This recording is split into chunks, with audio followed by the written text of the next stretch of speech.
هلو هلو، عاملين ايه؟ يا رب تكونوا بألف خير. النهارده بقى انا صاحيه متأخر. كان عندي اكل من امبارح، فصاحيه حرفيا الساعه 6 المغرب. جماعه انا ما نمتش امبارح، ما نمتش حرفيا من امبارح. انا يا دوبك اللي ابتديت انام الساعه 4 العصر كده تاني يوم بسبب الزلزال اللي حصل. كان صعب جدا جدا جدا جدا جدا.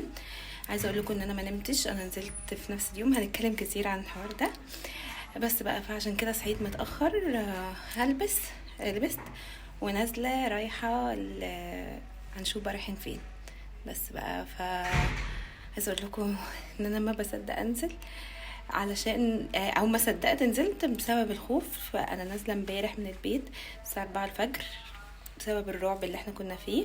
الحمد لله ربنا رحيم جدا جدا جدا. بس بقى فهنزل دلوقتي ونشوف رايحين فين.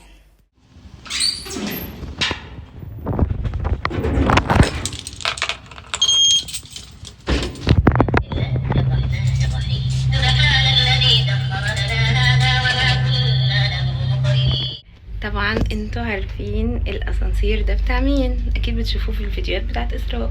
ده بتاع انا طالعه عند طنط مامة اسراء علشان اخدها بقى وننزل. كده عرفت انا فين. طلبت بقى نسكافيه، كان بقالي كتير جدا ما طلبتش نسكافيه. وبصراحه يا جماعه عايزه اقول لكم ان انا مش بحب اشرب نسكافيه في مج، انا لازم اشربه في كوبايه ازاز كده زي ما انتم شايفين. يعني لو ما كانش نسكافيه ظاهر قدامي كده ما اعرفش اشربه خالص. بس بقى كنت باكل معاه توينكس، وهنا اسراء برضو كانت جايبه توينكس معايا، وهي اصلا اللي اصرت علينا ان احنا نجيب حاجه مسكره. بس هي كانت جايبه 2 كيكه، انا كنت جايبه واحده بس، وجبنا بيكرولز وبس كده. خلصنا بقى وماشيين، بس اسراء هتبات عند مامتها لكن انا هروح. ايه هتباتي؟ روحي معايا ماليش دعوه. لا انا هبات عند مامتي عشان هي بقى لها شهر بايته عند مامتها وسايباني لوحدي في السلام. فانا بقى هبات لوحدي عند ماما وهسيبها بقى لوحدها في السلام. ليه كده؟ وهي تقفل علينا النوم. احنا اللي ضلينا. يا جماعه عايزين يدفعونا حق الميه اللي احنا شربناها. ميه ونسكافيه كمان. انا ما شربتش غير ميه الصراحه. نسكافيه يا جماعه، انتوا شفتوا ان انا شربت نسكافيه؟ يا جماعه ينفع كده بجد؟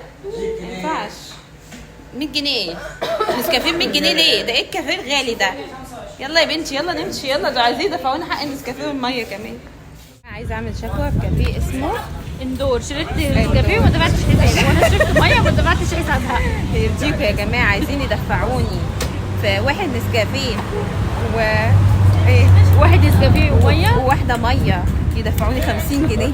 2 ميه عشان انا شربت ميه. 50 جنيه يا قلبي. ايه؟ انت شربتي ميه ولا ادفعي الميه بتاعتك ليه؟ دفعي الميه بتاعتك. ايه ده؟ 50 جنيه يا جماعه نسكافيه. حد بيدفع 50 جنيه؟ يا جماعه بهزر تقول عليا معفنه. هو زيك بس لا يا جماعه نسافر. تعالى نسافر بورسعيد. نروح. باي. بورسعيد. قولي سلام. بصوا بقى نزلنا نجيب سندوتشات من مطعم عندنا كده بيبيع سندوتشات فول وطعمية وكده وحاجات اللي هي بس هو بيبيع طعمية وفول وبطاطس بس.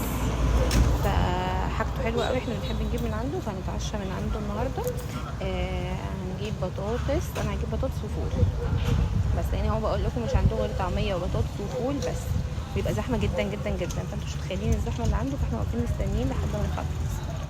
جماعه عايزه اقول لكم ان بجد بجد اي حاجه في الدنيا دي رزق.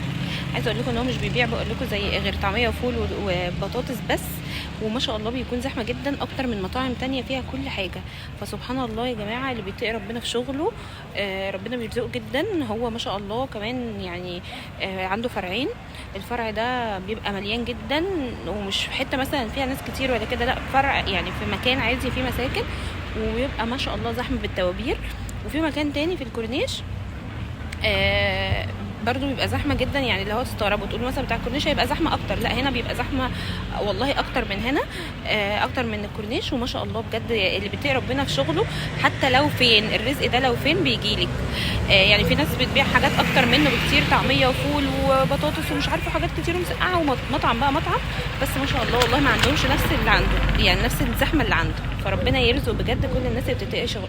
ممكن اسراء كمان هتتعشى من عنده، بس هيطلبوه دليفري عشان هم في البيت وبعيد عنهم، احنا في طريقنا فجينا نجيب من عنده. فاسراء كمان هتتعشى زينا. بصراحه هم اللي قالوا الاول هنجيب منه، فنفسي راحت له فقلت هنتعشى زيهم. هي دي السندوتشات اللي بقول لكم عليها، هي جبناها اهي. هي دي يا جماعه، بيجيب المخلل ده احلى حاجه في الدنيا بجد. المخلل ده اللي هو اللفت الاحمر ده، بصوا البطاطس. انا بحبها بطاطس توابل، ده بطاطس كاتشب وانا بحبها توابل. بطاطس كاتشب، طلعت كاتشب وانا بحبها توابل. وفول، سندوتشات فول بقى. الفول بتاعه حلو جدا جدا جدا، بيبقى بالسلطه كده حلو قوي. بس نروح ناكل. بس انا بحب المخلل ده قوي قوي قوي. بصوا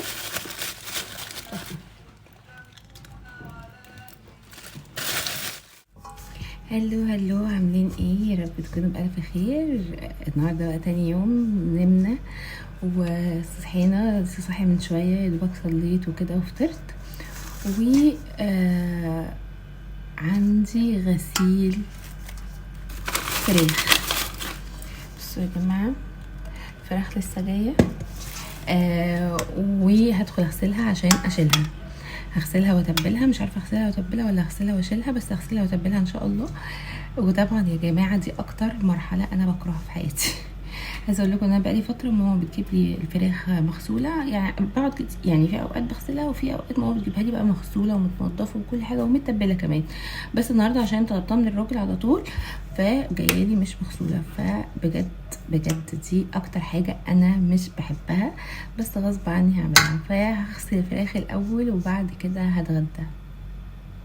بس قبل ما نغسل الفراخ انا عندي حواوشي كنت شايلاه في الفريزر، فاطلعه اسخنه. بس يعني هو معمول اصلا، بس انا لما بيكون في حاجه مش هاكلها مثلا او كده بحطها في الفريزر بتطلع زي ما هي بالظبط. فيا دوبك هعمله يعني هسخنه بس على الطاسه بس. فهعمل الطحينه معاكم. بصوا هنحط حبه طحينه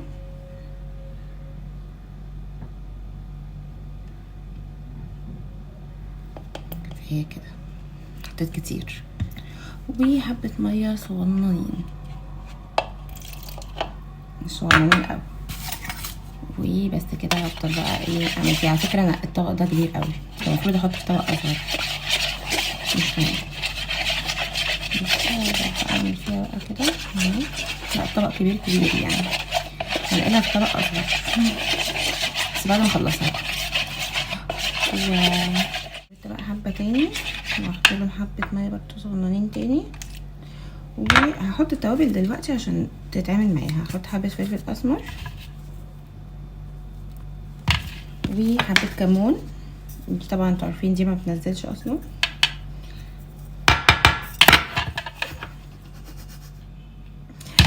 يا لهوي بجد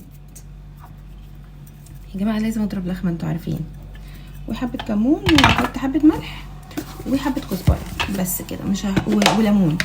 مش هحط يعني حبة ملح، نطرة ملح وكزبرة. هحط كزبرة وبس كده. مش هحط توم، يعني انا ساعات بحط توم، مش عايزه احط توم النهارده.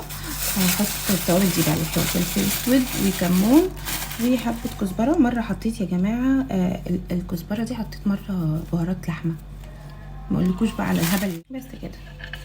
وحبة ليمون او ممكن خل، يعني ساعات بحط ليمون وخل عادي. عصرة ليمون. في ناس مش بتحط خل وفي ناس بتحب تحط ليمون. بس كده. وهروح اسخن الحواوشي.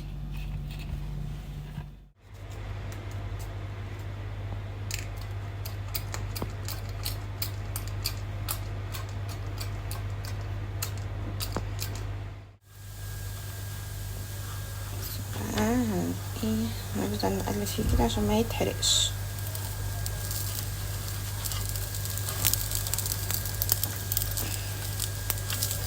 انا عايزاه بس يا دوبك اللي هو يسخن، يعني هو مستوي كده كده.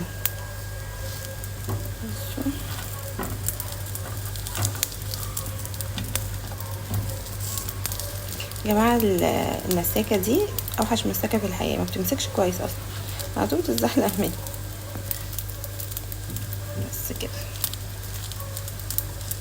مش عايزينه يتحرق اهم حاجه، يبقى من ناحيتين بس كده، حاجه بسيطه.